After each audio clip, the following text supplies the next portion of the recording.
Flack math! Give me some math and I'll give you some flack. Flack math! So we're going to talk about counting principles. So in counting theory, an experiment is any process that results in one or more outcomes. Okay, an experiment is a process resulting in one or more outcomes. Now, obviously, the word experiment has many definitions and many different uses, but in counting theory, this is what it's talking about. If a process is repeated one or more times, each time it is performed is sometimes called a trial. And the trial consists of all the trials. And the experiment consists of all the trials. Okay? So, example 1. Let's just start right in. The cafeteria offers turkey, ham, chicken, and chicken salad sandwiches. So 3 different choices for sandwiches. Okay? The bread choices are rye and wheat.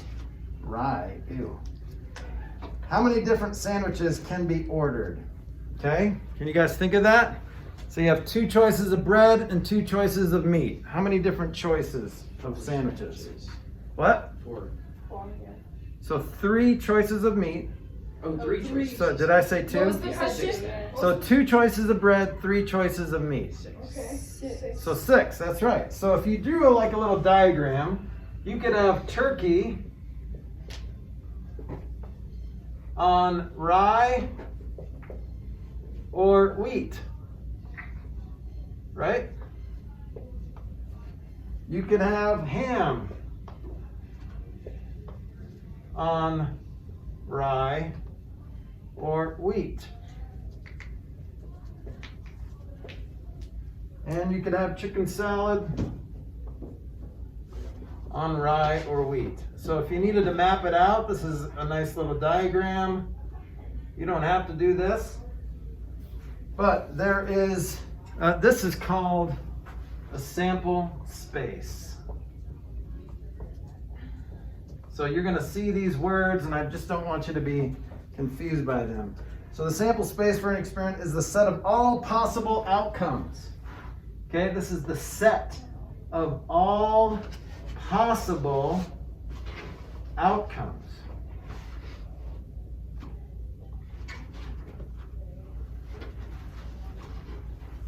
A tree diagram, like what we just used, is you can use that to show a sample space, to see how you got there. An event is any subset of a sample space.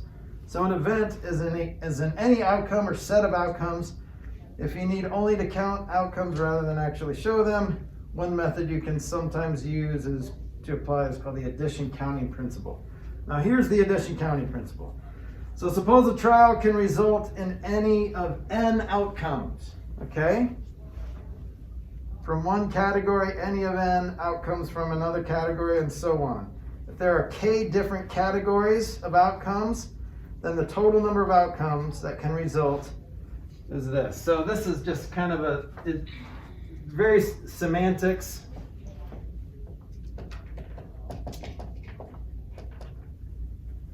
Okay, so that just adds up to the sample space. All right, now here's a buzzword that you need to know. Mutually exclusive.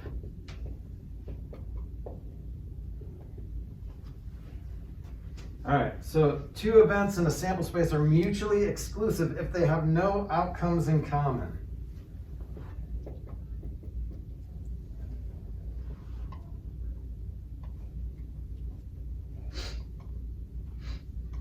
Which kind of makes sense.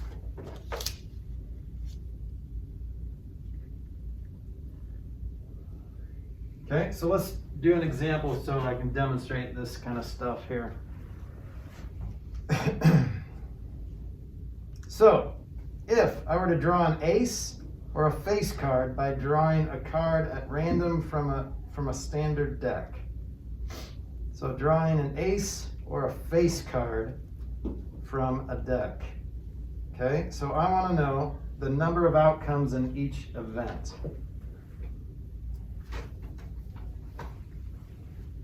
Okay, so the number of outcomes, basically, we can say the events drawing an ace and drawing a face card are mutually exclusive. There are 4 aces and there are 12 face cards, so 4 jacks, 4 queens, 4 kings. So it's basically just drop, I'm going to draw an ace,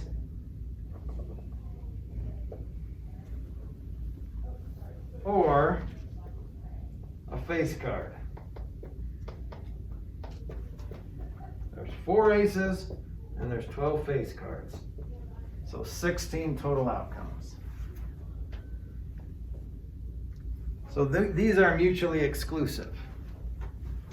So I can't say, if I said draw a king or a face card, those are not mutually exclusive, right? Because kings are face cards. But this counting principles, these are, you can keep these separate so you can add them all up. That's how many total possibilities.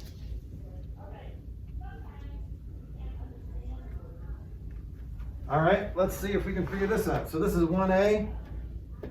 So let's choose a prime number or a multiple of 6 or a multiple of 10 by choosing a number at random from the whole numbers 1 through 20. Okay? So choose a prime, multiple of 6, or multiple of 10. Numbers 1 through 20. Okay? Are these mutually exclusive in the numbers 1 through 20? Yeah. So there's no multiples of 6 below 20 that are also multiples of 10. There's no prime numbers in any multiple of 6, right? All multiples of 6 are not prime. All multiples of 10 are not prime. So these are mutually exclusive. Okay, so let's apply the counting principle. How many prime numbers are there between 1 and 20?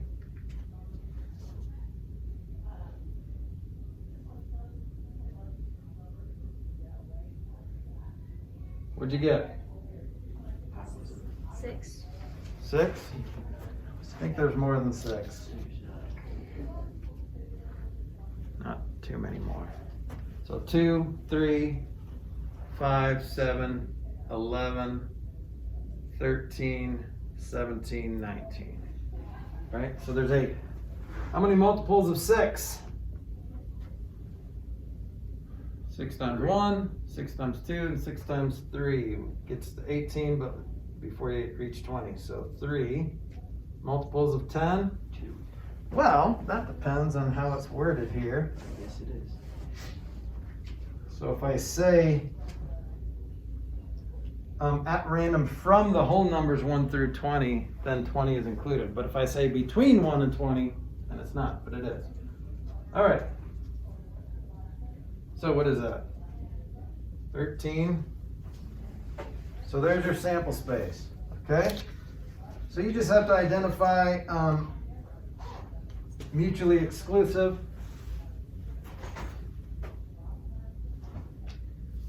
Okay, so is this pretty doable? Again, a lot of this is semantics and just kind of defining things. You don't have to ever define the word experiment or mutually exclusive on a test. You might in your homework, but just refer to your lesson and it gives it to you nicely.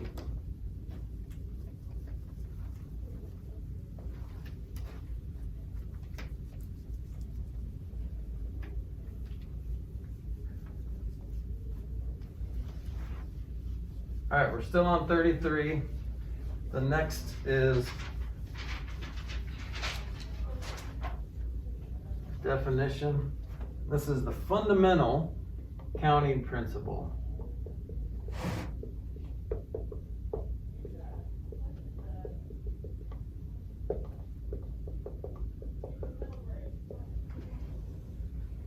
All right. Suppose you have k items. You have k items, constant, are to be chosen. If there are n ways to choose the first, then n2 ways to choose the second, and so on, then there are n1 times n2 times all the way to k, okay? Ways to show it. So these are with letters, and so it's kind of confusing. K items to be chosen.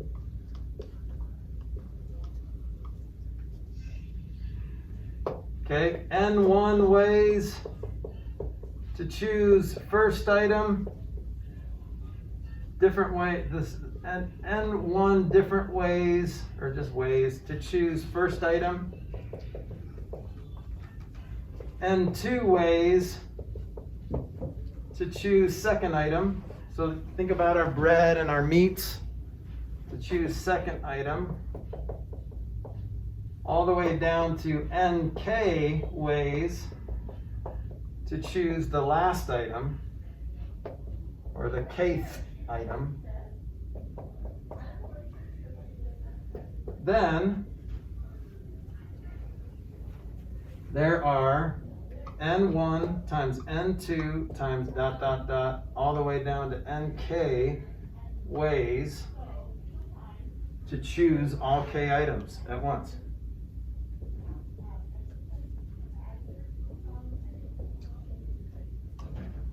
Okay, so think about our sandwiches. How many different kinds of meats were there? 3 meats, right? And there's 2 breads. So there's just 2 different kinds of items, right?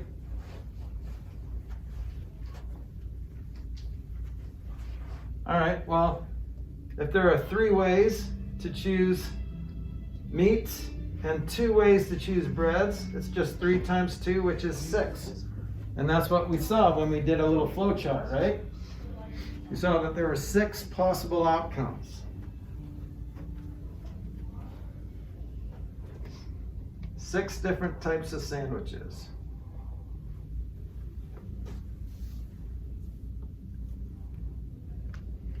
All right, so this is stuff that a lot of you might find interesting. I don't want to use the word like, because then you guys will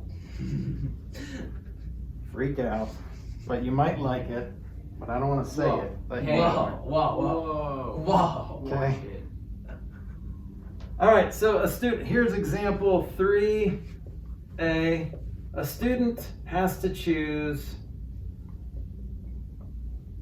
or anybody, it doesn't have to be a student or not. A student is choosing a 3-letter password to use for email. Really? It's a terrible password. 3 letters. It won't let you do that. Yeah, I know. usually it's like an 8 at least, and it has to have a uppercase, lowercase symbol and number in it. Yep. I don't think it's And that's it. No, But a it is lot of times symbol is Like required. an a exclamation lot of point. times, but not. And So I this make is my a password 3-letter do the exact password. same thing. How many different possibilities are there? And it's the simplest thing ever. Out of 26 letters. Yeah. Okay. How many combos? 3 times 26. So that's 90. It's not 3 times 26. Oh, because you can use the same. So how many different choices do you have for the first letter? 26. How many choices do you have for the second letter? All right, so sometimes it's helpful to just put your 3, 26 squared. not Not square, but cubed. Yep, sorry, so 26 cubed is your answer. All right, let's say that I'm going to modify this. So this is example 3A1. Can't use same letter twice. So how many different combinations would that be? 26 times 25 times. Right, 26, you chose a letter, so you can't use that same one, so now you only have 25 choices for the next one, and then 24 choices for the next one. Okay, you see the difference there? Yeah. So really, a 3-letter combo password is not terrible. It'll take you a while, but you can you can figure it out. But and then if you have case sensitive, then it's 52 times 52 times 52. That's a lot. That's why no, it's not allowed to use a 3-letter password. So that's 17,576 different combinations. Nice. Then why can't we just use 3-letter passwords? Because why not have it be like Because it's doable. exponentially bigger number? So imagine Anywhere It's like an 8-letter would be way more. 17,000 will not take you long, especially if you have a computer doing the algorithms for you. True, I guess So- you like. I guess Like I can't. 17,000 pick out seconds. pictures of stoplights, so. That's right. Stop Oh my signs, gosh, I always fast. get those wrong because I was like, How do you get it? I can't tell if that's a stoplight or a dude. It's like I the don't ones know. that are like a corner of a stoplight. Those are always confusing. They're like, do we pick that square or not? Yeah. I was like, when I it always says, feel like if I get it wrong, they're bikes. gonna call the I police. have one with bike. And Or like your people are robot. gonna show up. Must at be my house. terminated. Yeah. All right, so two events are independent if the probability of one event is not affected by the next one.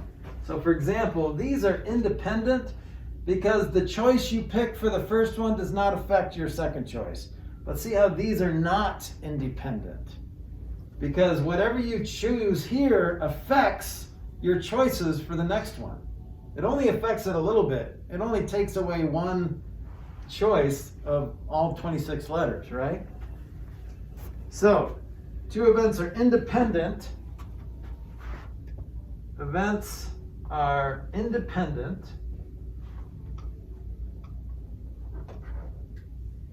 if the probability of one event is not affected by whether or not the other event occurs. So, if the probability of one event, I'm just going to say if one event is not affected by the other.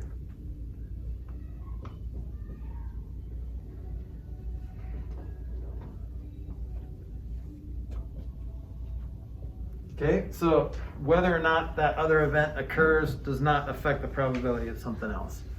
So flipping a coin. Does the probability of flipping a coin affect the probability of flipping a coin the second time? No, the coin doesn't get tired of landing on his face or things like that. Okay, so those are independent events. Two events are dependent if the probability of one is affected. Okay, so do I need to write that definition out there? So dependent means that, yeah, the second is affected by that. Okay? So see if you can tell me if these are independent or dependent. The letters A through E are written on 5 index cards. Example 4, A through E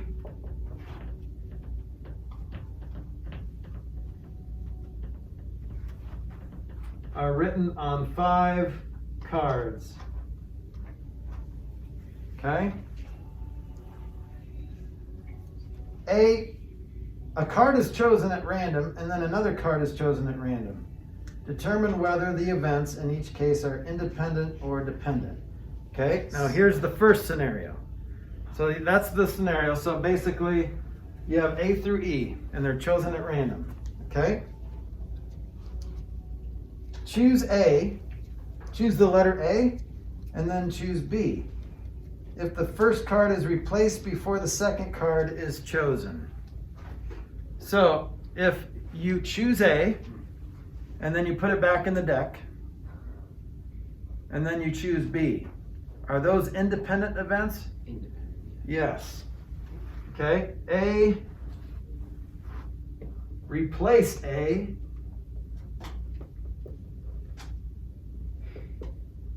and then B. Yes, they're independent. The chances of drawing that B are the same as they were before you drew A, okay? All right, here's B. Choose A, then choose B. The first card is not replaced before the second card is chosen. don't replace, and then you choose B. Are those independent or dependent events? Dependent. Dependent, because if you don't put A back in the deck, well now, instead of 1 out of 5 chances that you had here, you have 1 out of 4 chances. Okay? So these are dependent events. Good. All right, so this is where we're gonna stop for now.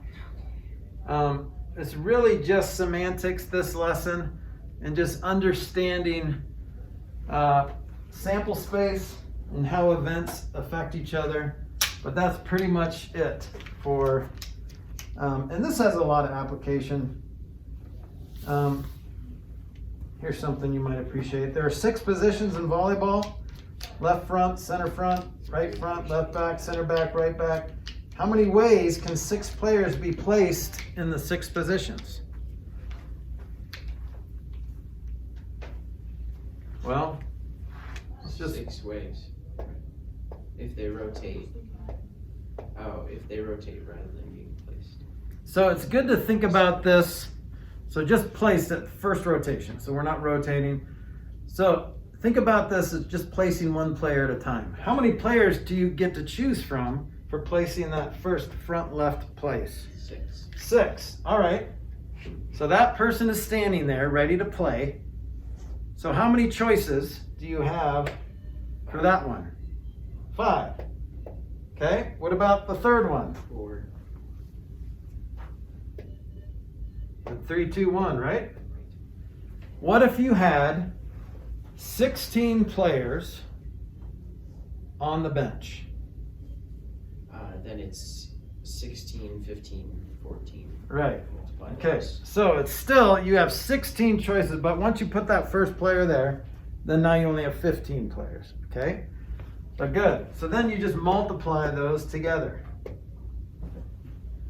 And we're going to talk about this. When you take a number and you multiply all the way down to 1, that's called a factorial, okay? That's that little explanation point. Have you seen that in math or on your calculator? Little explanation point.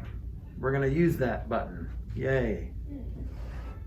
So you'll appreciate the button because doing it by hand, it takes a long time. Okay. All right, next.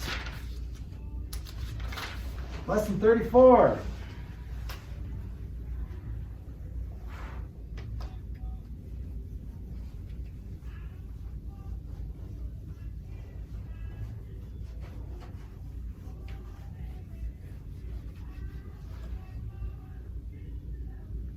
You guys are fortunate that that music appreciation, I think, is second period instead of some of the other classes. Don't tell them I said that. Like orchestra. First period it's a little tough on the ears, That's fun. but it's really cool to see their improvement, throughout the year. I think it's going to be quite enjoyable. So I'm going to watch my videos from the first part and then the last part and see how well they improved. Okay, 34. Black math, give me some math and I'll give you some flack. Black math.